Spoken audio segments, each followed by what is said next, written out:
Okay, so Dave, great to have you back on the show, particularly on this auspicious day, when the Supreme Court of the United States ruled 6-3, of course, along partisan lines, that Trump is entitled to some level of immunity from prosecution for what they refer to as official presidential acts. In your opinion, how big of a deal is this ruling? It's a big deal. You don't have to believe me, Michael. Just ask Donald Trump. He's out there crowing about it. He knows it's a big deal because it gives him really what he wanted, which was immunity before the election. Now, no, they didn't give him absolute immunity, but they de facto did by making it impossible to try him in any of his federal cases before the election. So he wins on that, and he thinks, especially after the debate, he thinks that he's going to be elected president again, then he can call off all the cases.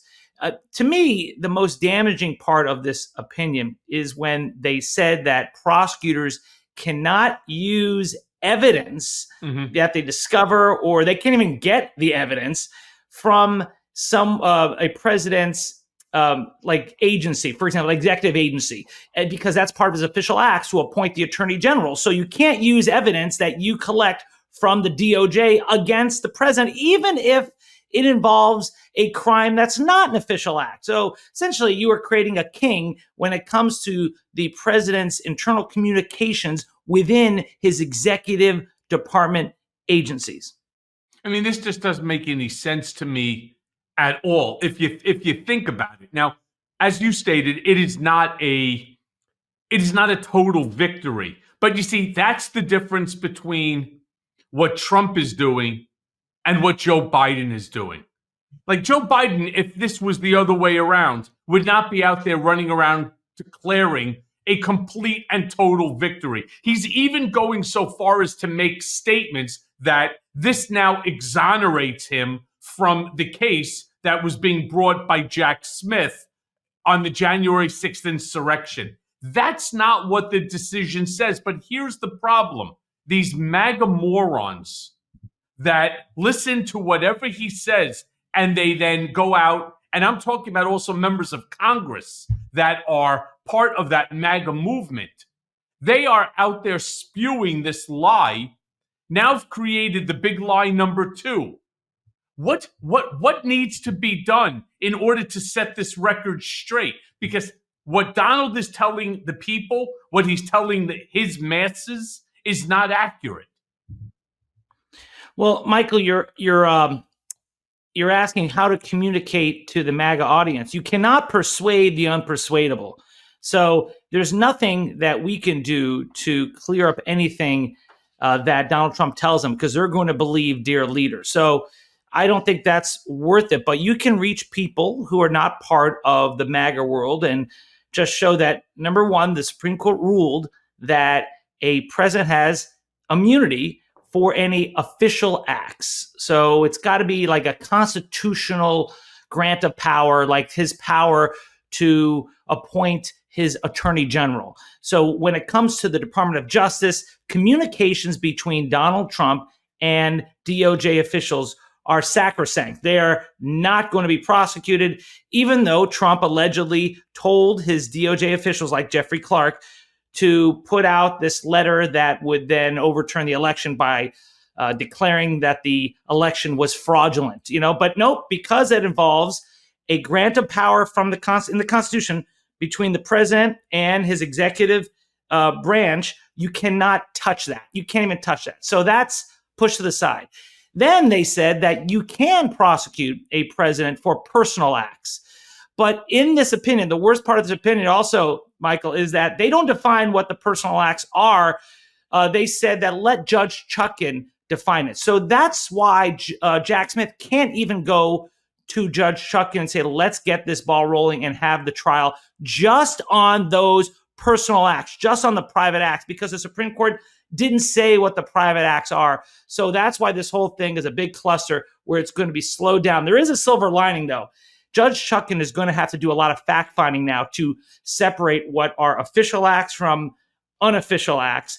And in so doing, she'll have to do what's really going to be like a mini trial. She's going to be hearings. able to, right, evidentiary hearings. That's going to be like a mini trial that is going to show the public what Trump's involvement was before, during, and after January 6th. So that's something. And I'll tell you, the way I also started as I was reading through the decision, it's quite an intense decision, the 6-3.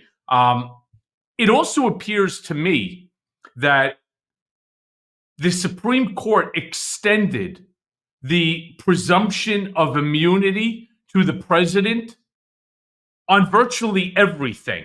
So there is a presumption that it is a presidential act and that the president is entitled to immunity unless, of course, you're able to demonstrate that it's a personal act. And it almost seems as if though it creates a almost an impossible burden for the prosecutor to be successful in.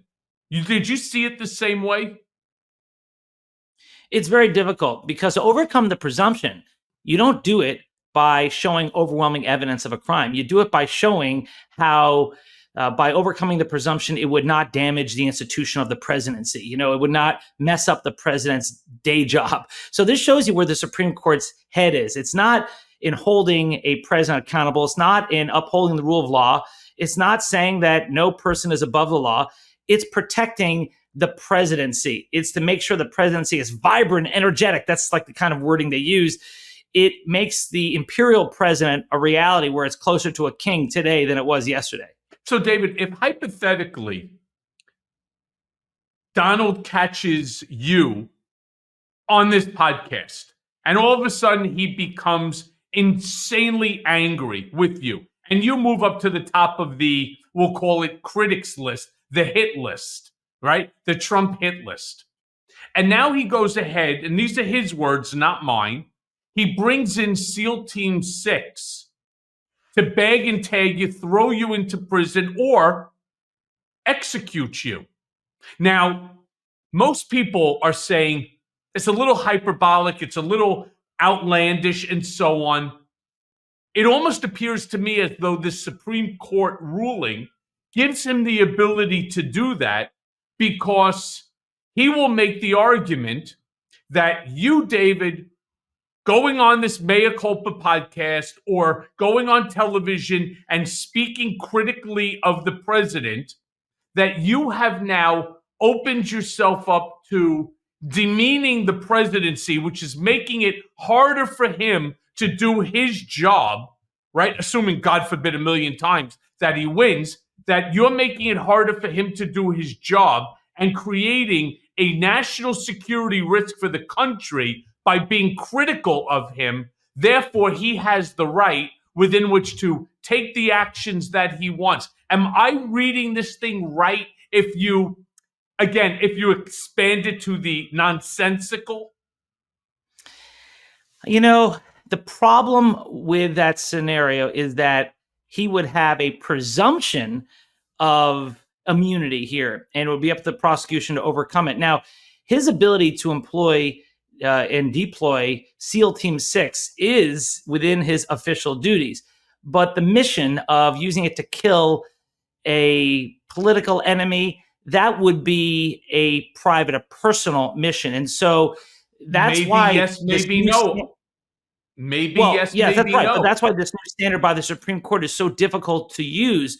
It is really unworkable because then you'd have to overcome the presumption. And what evidence, Michael, would they use against Donald Trump to show that he acted illegally? Well, they'd have to go through internal documents and discussions, but the Supreme Court just said that that's off limits if it involves an official act. So even if the actual action here, the killing of a private citizen, would be personal, because it involves SEAL Team 6, which is under his authority, we could not get the documents, the testimony of Trump to prove that he committed a crime. So even if the prosecutors were able to prosecute him for this crime, good luck in proving it. The Supreme Court kneecapped prosecutors when it came to discovery of a crime. And so that's the problem here.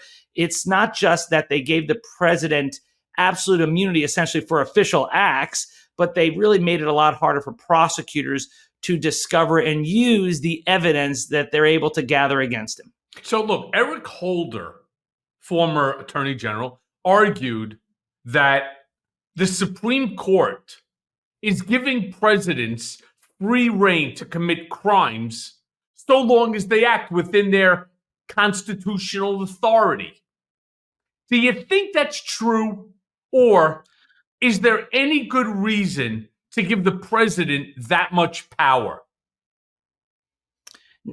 Not the kind of power the Supreme Court just gave the president. I do think that you have to have some sort of immunity. You don't want the president to be charged criminally by a local DA because they, for example, launch missiles and the local DA thinks that's a violation of some crime, launch missiles as commander in chief.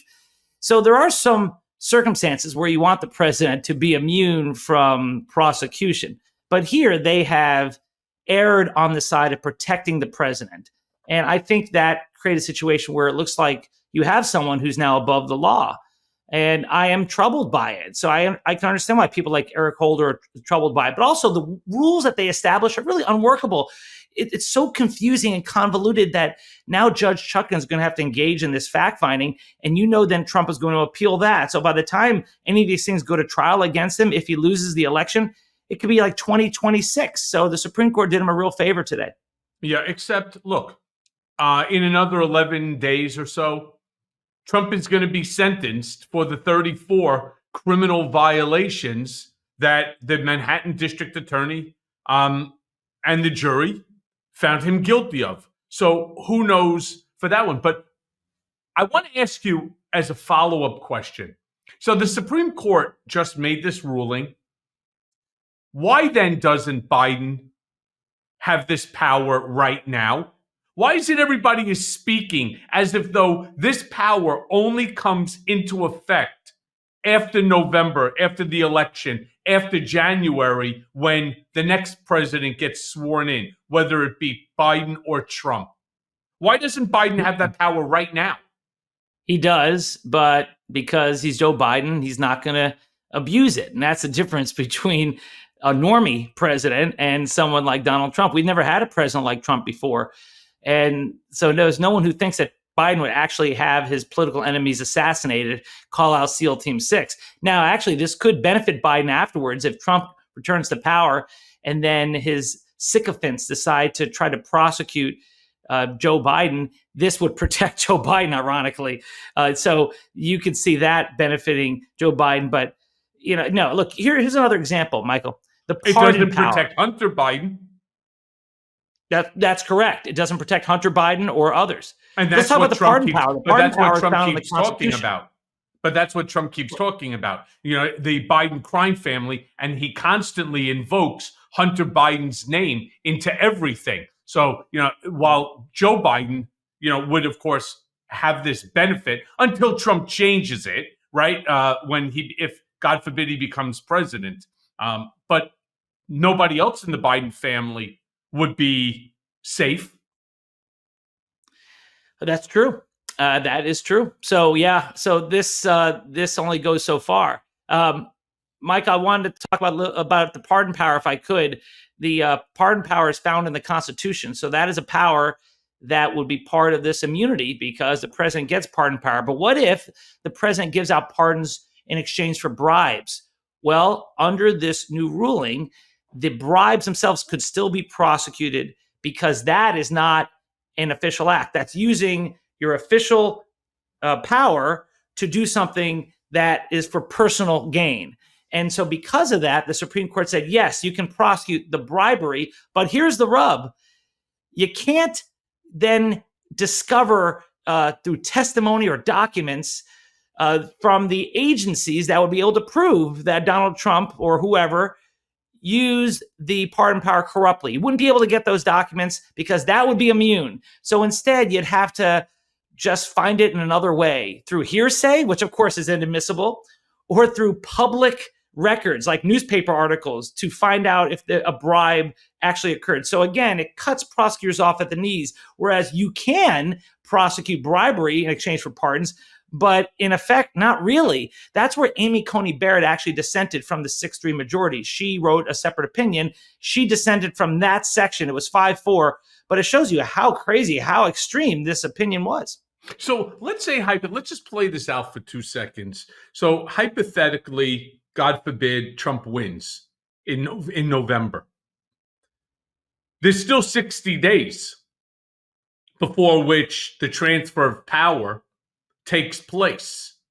And what if at that point in time, Joe Biden, still president of the United States, decides to act in a manner that we know that Donald Trump would act? And he decides to have his political opponent bagged and tagged. He would, as far as I'm concerned, he would be immune from prosecution to the same extent that Trump says he's immune from prosecution. Is that not right?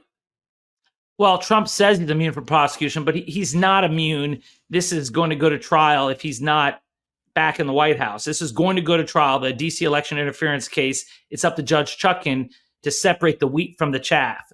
It's up to Judge Chutkan to decide what constitutes official actions and what were personal actions. Was his speech on the ellipse saying we have to fight like hell or we're not going to have a country anymore? Was that an official duty as president to be able to communicate, as the Supreme Court said, or was that as a candidate for president? To me, the difference is between being an office holder and an office seeker. The office seeker does not get immunity, but the Supreme Court clouded it all up. They even said that you can't look at motive to determine whether you get immunity. What? Yeah, motive matters. Intent matters, right? Whether you're trying to help your campaign or help the country matters. And that's where the Supreme Court, I think, had it wrong. Yeah, I agree with you. I mean, so the real question then becomes, who will be the ones who decide the difference between official and unofficial acts? I mean, will this be, in your opinion, will this be anything like, let's say, Trump claiming that he declassified all the stolen documents by thinking it, right? I mean, can't he just then turn around and say that he officially thought the election was stolen, so therefore all the crimes that were committed to stop the election, all of these crimes that they claim are now null and void? Can't he just say these things? Well, that's where the Supreme Court says you can't use motive. So his intent doesn't matter. It's whether he did it as part of his official duties. So does he have a constitutional duty to run elections? No. Under the Constitution, states run elections, not the federal government, not the president. Even when it comes to federal elections, in the Constitution, that power is given to the states. So the president of the United States does not have the authority to start calling up secretaries of state in Georgia and telling them to find new votes. That's something in his personal capacity as an office seeker, not an office holder. So to me, that means he can be prosecuted for it. And I think Judge Chutkan and Judge McAfee in Georgia would also find the same way. But the Supreme Court would then ultimately get the appeal and would slow down everything. Here's something else. In the Mar-a-Lago documents case, Michael, that occurred after he left office. After he left office, he retained documents he wasn't allowed to retain, allegedly. After he left office, he obstructed justice, allegedly, and thus this opinion would not apply, except you have Judge Cannon there who could then say, you know what, we need to hold hearings, and that's going to take months and have 3-day-long hearings, and let's discuss it, and then it'll go on appeal. And now we're talking about another 12-month delay in that case. Right, but you used the right words here, that they could prosecute. You know as well as I that you could argue any one of these hypotheticals that we've been throwing out there to the contrary. I agree with you that, you know, his mens rea, his intent, his motive, according to the Supreme Court decision, is not supposed to matter. However, could he not turn around and say, because I'm sure there'll be plenty of lawyers, these slow lawyers that he has, the stupidest lawyers of all time, and they will turn around and they will say something like, well, is it not the president's responsibility to ensure a free and fair election on behalf of all of his subjects, the American people. And here, in his infinite wisdom, which of course is vast, along with his vocabulary, he'll turn around and say, well, I believed that there was an injustice being done to the American people. And I have an obligation, I have a responsibility to ensure that all elections, regardless of how they turn out, are free and that they are fair. And that's why I had the right to make the phone call. I acknowledge that it is a state's right how to run their elections, but on a federal level, we have to ensure. So what is Lumen? Lumen is the world's first handheld metabolic coach. It's a device that measures your metabolism through your breath. And on the app, it lets you know if you're burning fat or you're burning carbs. And it gives you a tailored guidance to improve your nutrition, your workouts, your sleep, something I need badly, and even stress management. So let me tell you how Lumen works. All you have to do is you breathe into your Lumen first thing in the morning, and you'll know what's going on with your metabolism, whether you're burning mostly fat or carbs. And then Lumen gives you a personalized nutrition plan for that day based on the measurements. You can also breathe into it before and after your workouts and your meals so that you know exactly what's going on in your body in real time. And Lumen will give you tips to keep you on top of your health game. So here's what Lumen does. Lumen provides crucial insights and helpful guidance for your lifestyle. It requires effort, though, and it also requires a lifestyle change to achieve results. Let me be clear. Lumen is not just a weight loss tool. It's about understanding and improving your metabolic health. So let me also tell you why metabolic health matters. It matters because your metabolism is your body's engine. It's how your body turns the food that you eat into fuel that keeps you going.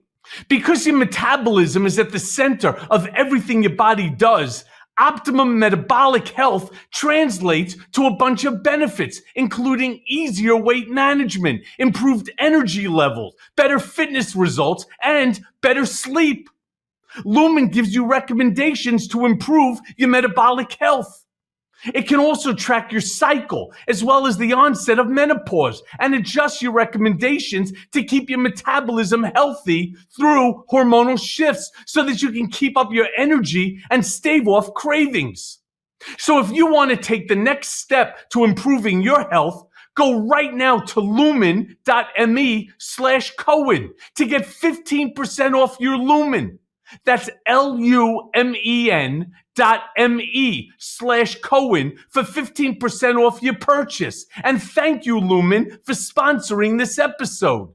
That every citizen's vote counts because that's what you get as an American citizen. And I, as your president, am obligated to ensure that your vote counts. Therefore, I have just made it no longer a personal issue, but it is a presidential issue. It's at least an argument. Now it is. Under the Supreme Court's ruling today, now you can make that argument. Whether it succeeds, I doubt it, but you can make that argument without laughing. And I think that is going to be another way that Trump will delay this case, taking that argument all the way back up to the Supreme Court. See, this is like a hollow shell, what the Supreme Court came up with. And Justice Jackson's dissent said, you got to put some meat on these bones. This is really unworkable, what you've got here. And it's true. It's going to have to go to the Supreme Court. It's going to take years to fill in the gaps here. Hopefully, at some point, we can have a new Supreme Court that doesn't create imperial presidency, which is what happened here, I think. So, yes, what you said is possible. He can make that argument now with more authority than he could yesterday. Yeah. So let me ask you this then. Do you believe that if Trump, whether he wins or loses in November, that the Supreme Court, as it stands, the 6-3, it keeps going by partisan line, will protect his actions going forward? You say, you nailed it. You actually nailed it when you said, whatever happens in the lower court, he doesn't give a shit. He's just going to turn around and he's going to appeal it to whatever the circuit is that is in charge of that specific court. And then, assuming he loses again, he'll just now do a writ of certiorari to the Supreme Court.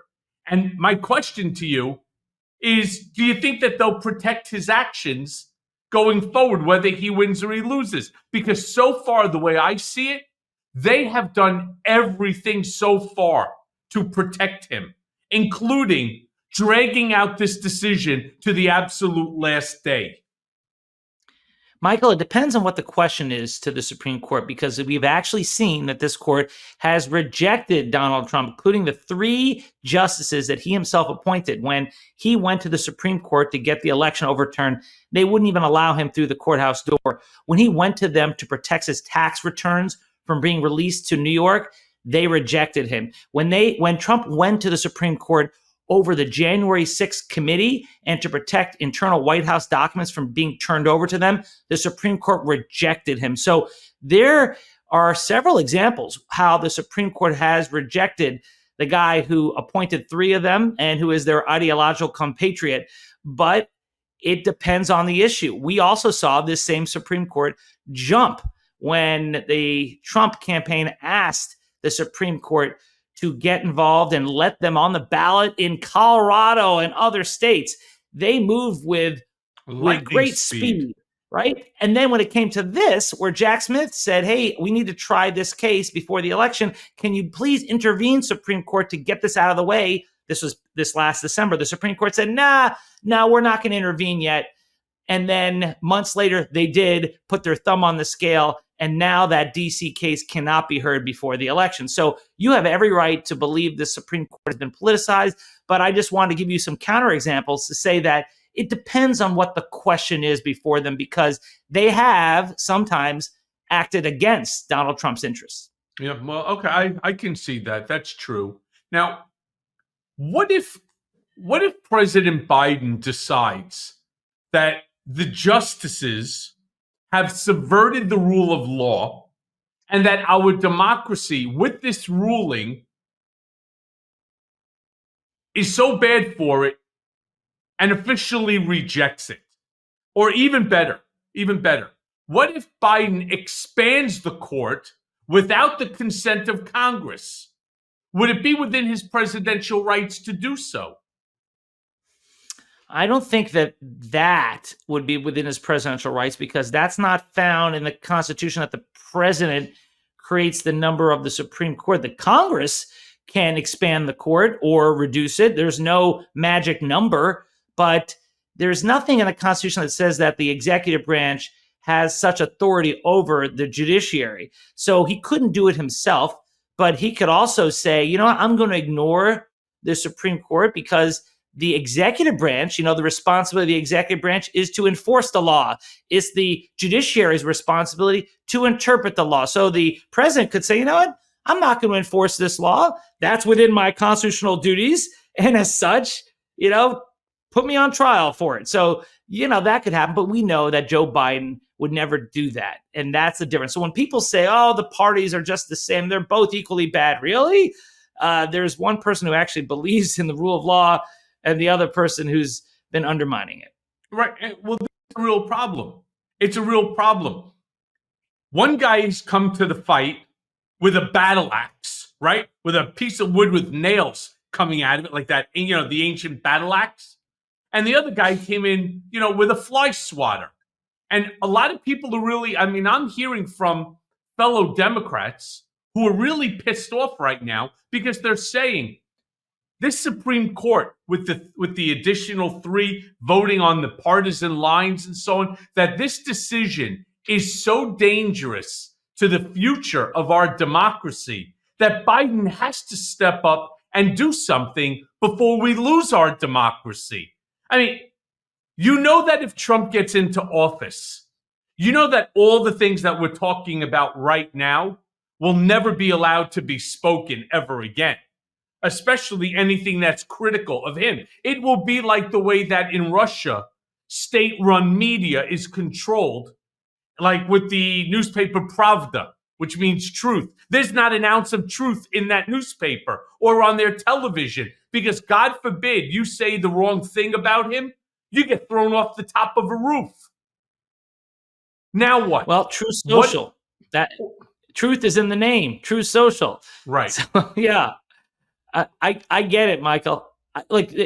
This is what we've seen is not that both sides are playing on the same set of rules. You know, you have Joe Biden, who's an institutionalist. You know, he is still fighting the last war. I mean, look who he appointed as his attorney general, a very respected judge who would be even-handed. Can you imagine for a second that Donald Trump would tolerate his attorney general prosecuting Trump's kids? Bill Barr would have been arrested and sent to Gitmo. Meanwhile, Joe Biden is there saying, I'm not even going to pardon my children. I'm just going to stay out of it. Never criticizes the prosecutors, never criticizes the judge. You know, you play on a different playing field. This is back to Michelle Obama. When they go low, we go high. And the Democrats are still doing that. Yeah, but that's not working. It's a fight that's just not working. For example, like Merrick Garland should have been a Supreme Court judge. You know, that's how he's very even. He's very nonpartisan. However, and this is a problem that I've been talking about literally since I was, I think, in 5th or 6th grade, when we used to study the Supreme Court in junior high school and so on. I don't understand this whole concept of somebody having a job for life, regardless of whether or not, you know, you are accomplishing the requirements of that job. You should not be protected in that job for life. Ruth Bader Ginsburg should have resigned or retired when asked to. Instead, she hung on to the very end, and then Trump ended up with a third pick. You know, these are the problems. The problem is that people don't know when enough is enough.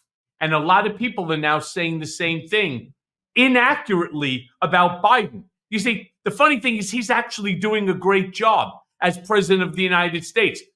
The saddest part, he's just not articulating it the way that Trump is articulating the lies that he spews every time he gets up onto any stage, whether it's a presidential debate stage or a rally stage or the stage at his Mar-a-Lago, you know, country club.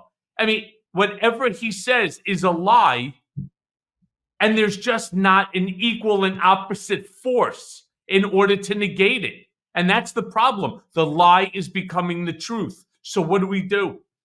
What do we do? Wow. I mean, that is the question we're all asking right now, because Biden did poorly in that debate, and he needed to reassure the public that, you know, he was up to the task and he had a bad night. And now you see everyone's hair on fire. And I get it. I mean, look, the reason why people are so upset right now and panicking is because they're looking at the end of our democracy, or at least the crippling of our democracy, depending on what happens. I mean, the Supreme Court decisions have put a shudder within all of us, not just this one, but the Chevron decision, the dismantling of the administrative state, the one that helps protect our clean drinking water and restrict pollution. We should all be worried about this stuff. We should all be concerned for our democracy. And I just don't know what the answer is as to what should happen next. But I do think it would help if President Biden would go out and do things like this show, and be out there and take some questions and show the public that, you know, that was just a one-off where he had a cold or whatnot. And he can do this because he has been a really good president. His administration has been very successful with a very divided Congress. But communication is part of it, especially in a campaign. And right now, that debate put us behind the 8 ball. And so we need to do something. Democrats need to do something to get the momentum back. And yet, the following day in North Carolina, he rocked the House again. He rocked the House. Talk about, listen, when you fall off the horse, what do? You get back up. And the place went wild. I don't walk as well as I used to. That's a funny, self-deprecating statement that is so obvious, but it's so truthful, and the people loved it, and they say, we don't care, right? We love Joe. Then he said, I don't debate as well as I used to, making fun of the earlier, the night before's performance. Okay, but Look at what he's accomplished so far. Say whatever you want. His administration has outpaced, I think, every other president, at least in the last 100 years. So that's what they need to do. They need to get out there and keep touting the successes, keep ramming it in the face. But there's a way that you need to denigrate Trump for his lies and for the things that he says. Like, for example, can I go back to something for a quick second, going back to why not Joe Biden locking up Trump and claiming that it is within his constitutional authority, that it is within his presidential right? Even in the debate, something Biden didn't pick up on, and they're still not making a big enough issue out of it. In the debate, Trump states himself that he spoke to Putin the day before Putin advanced into Ukraine and attacked Ukraine. So my question to you, David, who's the president of the United States on that day when that all happened? Was it Trump or was it Biden? And the answer is it was Biden. And you know what? Yes, you know what that's called? You know what that's called? Logan Act. It's right under the Logan Act. And as far as I'm concerned, it's treason. He's involved in a conversation with the president of one of our adversaries who is telling him that he's going to go ahead and he's going to invade a sovereign nation, right? And acting as if he somehow is controlling the levers of power here in America. And by the way, I'm not the one who said it. Dave Aronberg isn't the one who said it. Joe Biden's not the one who said it. That fucking dummy, the orange-crusted Mandarin Mussolini himself on Shits and Pants said it.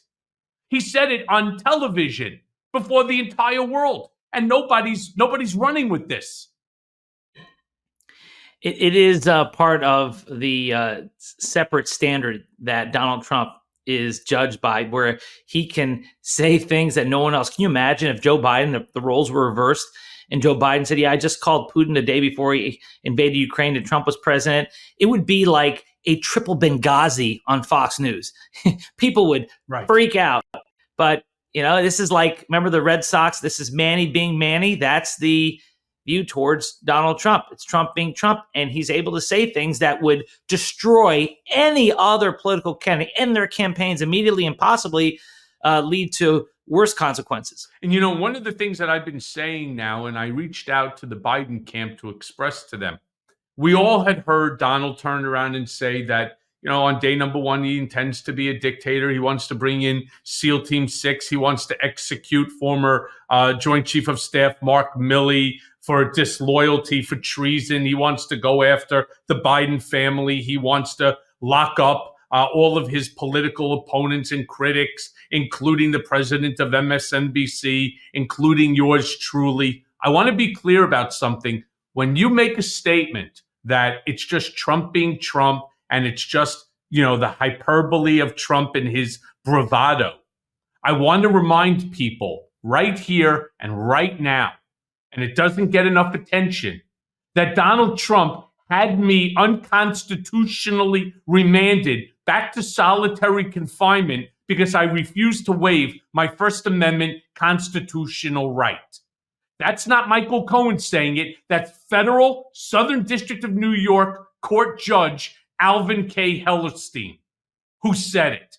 And that's exactly what he did. So if you think that he's not going to do it again, the way I always see and the way I talk about what he did to me, it was a practice run. It's a practice run knowing what he needs to do to ensure that that person stays in prison and not get out on a habeas corpus petition as I did. That's what he's doing. Michael, I always thought that was just wrong, where at the same time you were sent back into prison, put in solitary because you kept writing your book, you had Paul Manafort being let out to home confinement early, among compassion release and others. So it just depends, I guess, on what side you're on. Yeah, well, that's not the way it's supposed to be, right? Isn't it supposed to be equal justice under the eyes of the law? Well, look, let me ask you this then, because Judge Ludig is quoted as saying, and I quote, "I would urge Jack Smith in the strongest possible terms today not to yield to the cynical partisan politics and to bring this case," referring to the January 6th case, "up for trial, even if it runs into September or October." Do you agree with that statement? I mean, would that even be possible? I heard him say that today, but I thought he said that before the opinion came out. Wasn't it before? No, Because I thought he said it after. well, now that the opinion has come out, there's just no way they could do this trial before November. But as I said, there's a silver lining here. They could have the mini trial, because to have this trial before November would mean that Judge Shutkin would have to make the determination that certain acts were in his private capacity. And to do that, you have to have a fact-finding hearing. To do all that and do the trial is like impossible. But to have that hearing, which will be open to the public, you can bring in all the evidence, and then the public will see real evidence they don't have access to right now that shows the participation of Donald Trump before, during, and after the January 6th riots. And that could be damning for him as it gets closer to the election. Yeah. So far, it doesn't seem like anything is damning. He starts talking about black jobs, another gaffe of major fucking magnitude on the presidential debate stage. I only wish that I was the one debating Trump when he turned around and he starts talking about black jobs. And I would have interrupted the entire thing. I'm terribly sorry, sir. I'm sorry. Can you explain to me, what does that even mean? What's a black job? President of the United States? Vice president? CEO of major Fortune 400 companies? Doctors, lawyers, bankers, accountants? White collar, blue collar? What does that mean? Or are you trying to make some sort of a racist comment that only black people do manual labor? What is it that you're trying to say when you say that the immigrants are taking black jobs? Michael, do you remember when Mitt Romney said binders full of women during his debate with President Obama? He got raked through the coals on that one.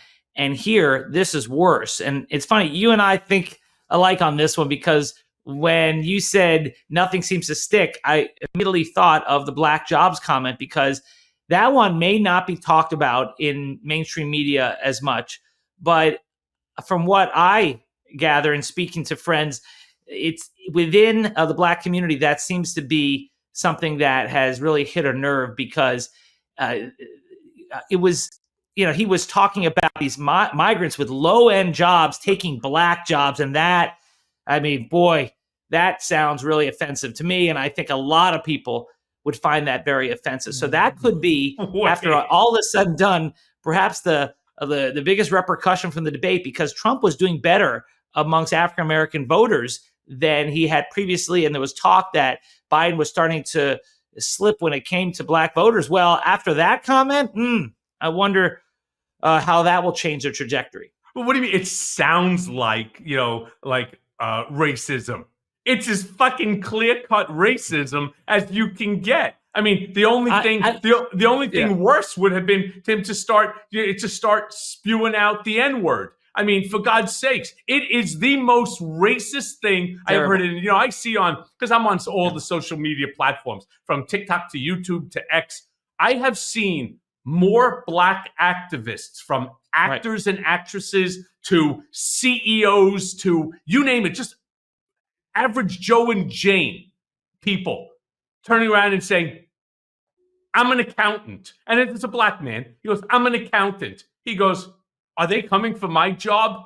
Right? And it's just now, it's started to trend. And I couldn't be happier. But then again, that trend is not the result of the Biden camp doing something within which to pound Trump into the ground, which is what he should have done with a stupid-ass, racist, jerk-off comment like that.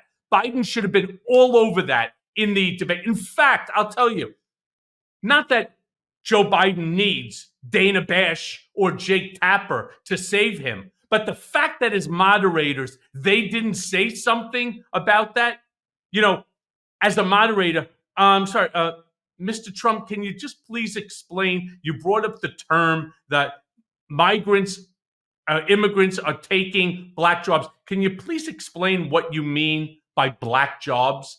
That's what you do when you're moderating a debate. We don't need them to sit there and to read questions. We could get an AI program to do that. Type the questions in, and I could have them do it in your voice, according to some of these programs. Fuck it, they could do it in my crazy voice, right?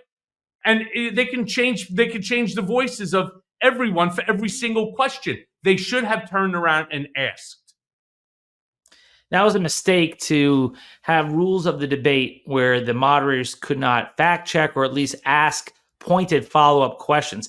And you know how I know it was a mistake? Because Donald Trump praised CNN and Jake Tapper and Dana Bash for their performance. That's when you know that he thought the rules were slanted in his favor. So it was a mess. It was a debacle. But I'm not going to blame CNN for the poor results from that debate. Look, we have to always take responsibility for our actions. And President Biden performed poorly. He was overprepared. He missed some golden opportunities to pounce. And yes, it would have been better if the rules were changed. But he should have done better, and he knows it too. Yeah. So let's stay on with Jack Smith for a second. All right, because you said recently that Jack Smith may press and the quote is, red button to try to disqualify Judge Cannon and bring Trump to trial in a timely manner.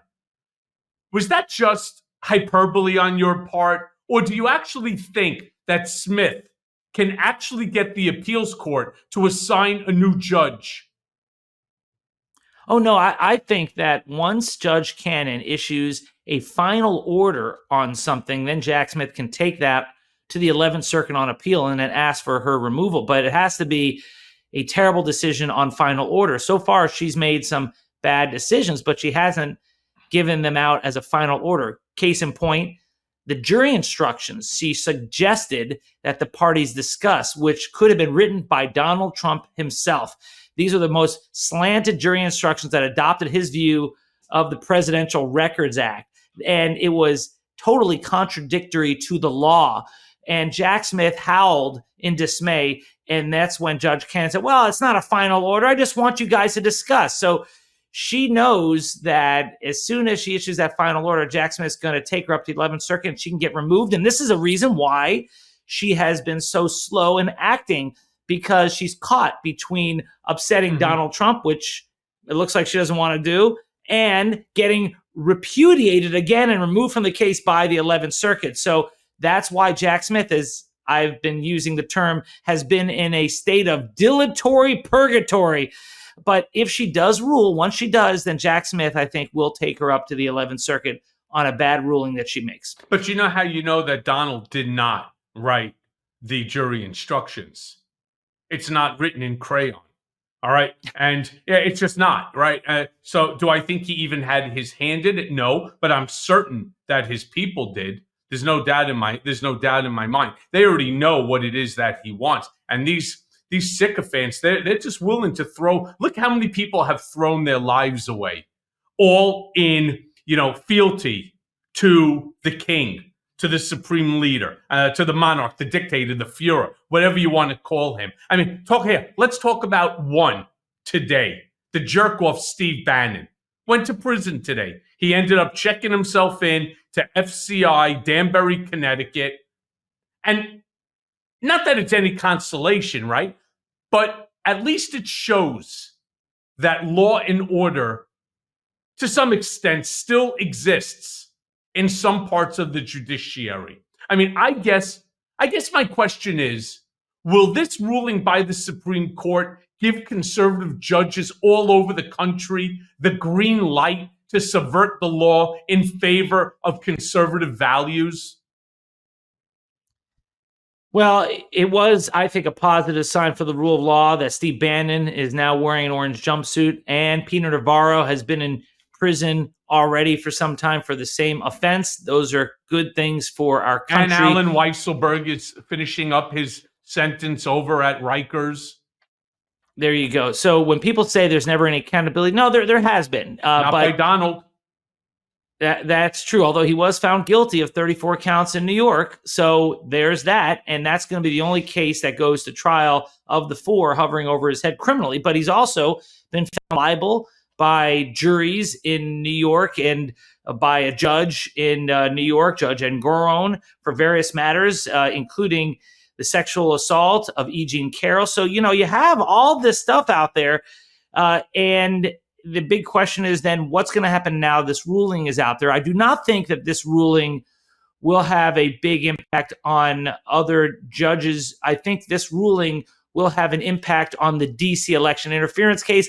I don't think it has a huge immediate impact on any other pending case other than that one. Now, in the future, it sets a bad precedent. I worry about that. But as far as immediate harm to our country, it comes in the form of what is happening in Washington case. Mm-hmm. I want to jump back to President Biden and the debate and, the constant clamoring by Democrats, oh my God, maybe he should step aside.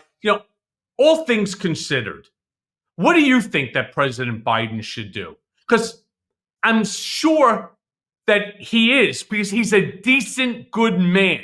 So I'm sure for at least a moment, he's considering what is in the best interest of the country. But in your opinion, do you think that he should step aside considering, maybe considering the options, or maybe, I hate to say it, the lack of options that may be available to him? I like the fact that right now, the rumor on the street is that he is staying the course. I have faith in the man.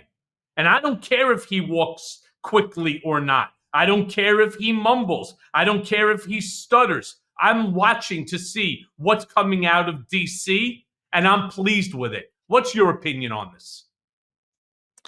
Well, I'm a supporter of the president's, and I know how important it is to win in November. So I would say this. I want to see what the polls say in the next couple weeks to see what the impact was of that debate and to see if that it was just a blip and then he can get his mojo back. I'd like to see him do more impromptu appearances, answer questions, and then make a decision. I think it's too early for me to advise him one way or the other, but I can tell you this, that we have a deep bench, the Democrats do, but it would be messy. If you change course now and he steps down, then it's going to be a real battle, divisive battle at the convention, and that will involve the Vice President Kamala Harris, whose numbers are lower than President Biden's right now. And, she will have a claim to the presidency, rightfully so. But you have others who would probably do better as the standard bearer on top of the ticket. And so it will be an ugly, nasty fight. And the $200+ million that President Biden has raised for the ticket could only go to Harris. It cannot go to other candidates directly. They'd have the donors would have to get their money back and then rewrite it to a new candidate. So there are no easy solutions here. And I'll leave you with this, Michael. As a football fan, the most popular player on every team is the backup quarterback. We all want to see that backup quarterback in the game. He's going to take us to the promised land until that backup quarterback takes some hits and throws some interceptions. So we got to be careful of what we wish for here. Yeah. So let's move for a quick second to DA Fani Willis in Georgia, because Republican lawyers are seeking to have all the election fraud RICO charges dismissed or to have Fani Willis removed from the case altogether.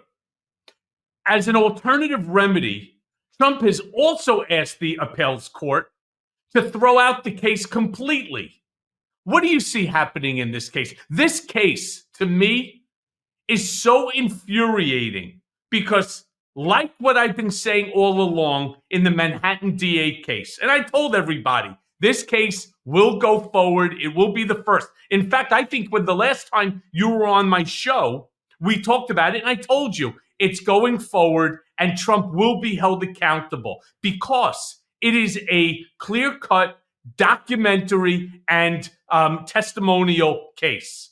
I mean, it was witness based and documentary based. The same thing with the DA Fonnie Willis's case in Georgia. But this whole case got verschmitzed, right, as a direct result of, vermished, as a direct result of an improper relationship between Fonnie Willis and one of the prosecutors. Me personally, I don't care, but clearly the Republican lawyers, Trump's lawyers, will use anything that they can to delay it and to damage the case. So again, what do you see happening in the case? Well, the case is on appeal, the matter of whether or not the DA has to recuse herself. And so that's going to slow it down. The high court in Georgia is going to examine it. I think she eventually will be allowed to stay on the case, and then the case will continue. But because it's a very extensive 19 defendant, although some have taken a plea, RICO case, this was never going to be heard before the election. And I think that if Trump is not president again, then it will go to trial, probably could be late 2025 or 2026 after all these other hearings are done. But if he becomes president again, he cannot pardon his way out of a state crime, a state trial. He cannot order his attorney general to drop this matter because it's a state case. So he can then create a constitutional crisis to say to the Fulton County prosecutors, all right, I'm in the White House. I'm surrounded by Secret Service. Come and get me. And they'll have to probably wait for 4 years, and then we'll see what happens after that. So that's why when I say that the rule of law is on the ballot, it is, because he will have a way to get out of all this stuff, except for the New York conviction. That's already on the books, but he'll get out of all the other stuff if he becomes president again. Okay, so let's play out that case that I was the key witness in. All of a sudden, it's now November, and election night, it's declared that Trump is the victor. As you said, this is a state case. He cannot pardon himself from it. And now Judge Merchan issues a ruling coming up on the 11th that he has to do time.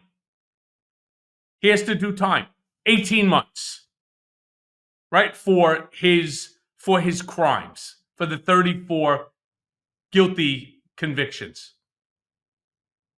Well, he could certainly do time from November to January, whatever it is, 17th or 18th, to Inauguration Day. He could certainly do time then. Am I not right about that? I mean, so I guess Merchan is really in a very precarious situation in terms of how he ultimately sentences Trump on the 11th. Yes, although I would be surprised if he sends Trump to Rikers. I think Trump will get probation and perhaps some house arrest. But assuming you're right that he gives Trump incarceration, Trump will be allowed to stay out of jail pending his appeal. And then say you're right that the appeals end and Merchan then sentences him to prison after November until he takes over as president, or maybe while he's president. You know, Trump will go to the federal court and get a way to get up to the U.S. Supreme Court, which believes in this imperial presidency, which seems to bend over backwards to promote the powers of the executive. And can you imagine that this Supreme Court is going to say, no, you got to go to state jail, state prison? I think they will say, no, this is stayed until after he is no longer president. I don't know. Look, Merchan certainly has the right on the 11th of July to sentence him to 18 months, whatever the sentence may be, and remand him right then and there from the court, pending appeal. He certainly has that right. Now, you can file whatever documents that you want, but at that very moment, all the power is in the hands of Judge Merchan. Well, he will file an emergency appeal and go right to the Supreme Court if necessary. And I just, based on everything we've discussed so far, Michael, do you think the Supreme Court's going to reject Trump? They believe in the power of the unitary executive. And I think when it comes to that, they'll let him out until he's no longer president. But we'll see. You know what? No one knows for sure because we've never been down this road before. We've never had a president like this. We've never had a situation in American history like this. So your guess is as good as mine. But after today, I think the Supreme Court is going to do what Trump wants them to do. So look, let me just stay on that and ask you, because you obviously have some experience in this field. What do you predict Merchan's sentence will be? I say it'll be 18 months. That's what I believe. And I'll tell you something. I wouldn't be shocked if that sentence has a component of jail time to it. Now, I agree with you. I think it'll be stayed until after the election, or if he wins, it'll be after his ultimate release. But I believe that there has to be a jail component to it, because for fuck's sake, I got 36 months for a crime that his own Department of Justice, the Southern District of New York stated was done at the direction of and for the benefit of individual number one, which was Donald Trump. So let me ask you this. What do you think that Merchan's sentence will be? And do you think there's any chance at all that Trump will be addressing the RNC from a prison phone? No chance he's addressing the RNC from a prison cell. We can only hope. Right. Well, as far as his sentence, I think before the debate, I was pretty certain that he'll get probation and maybe house arrest. But since the debate where Trump bashed, again, the judge and the prosecutor and the whole process again, I think that could come back to haunt him. And yeah, I think it is a possibility. I'd still be surprised, but I think it's now a possibility that he could get more than house arrest. He could perhaps get some incarceration. I'd be surprised if it was anything near 18 months. But I think most likely probation and house arrest. But now, because of what he said at the debate, I think it's a possibility he could get some actual incarceration, which would be stayed until after the appeals have run out. And just to make something clear, Michael, I mentioned earlier that this Supreme Court could be a wild card because, after all, they did say that Trump had to turn over his taxes. They rejected his complaints about the election. They forced him to turn over documents to the January 6th committee. But when it comes to deciding the powers of the presidency over state officials, like a local prosecutor, I think it's pretty clear they are going to raise up the executive at the expense of all the other elected officials like us lowly local prosecutors, and would allow him to stay out of prison as long as he is the president. Well, Dave, thank you so much for joining us. We are all smarter after this conversation listening to you. Appreciate you, my friend. And let's see, I say 18 months, you say less than. I'll give you that on a $1 bet. How's that? All right, done. Dave, good to see you, my friend. I'll see you very soon. Thanks, Michael. Thank you.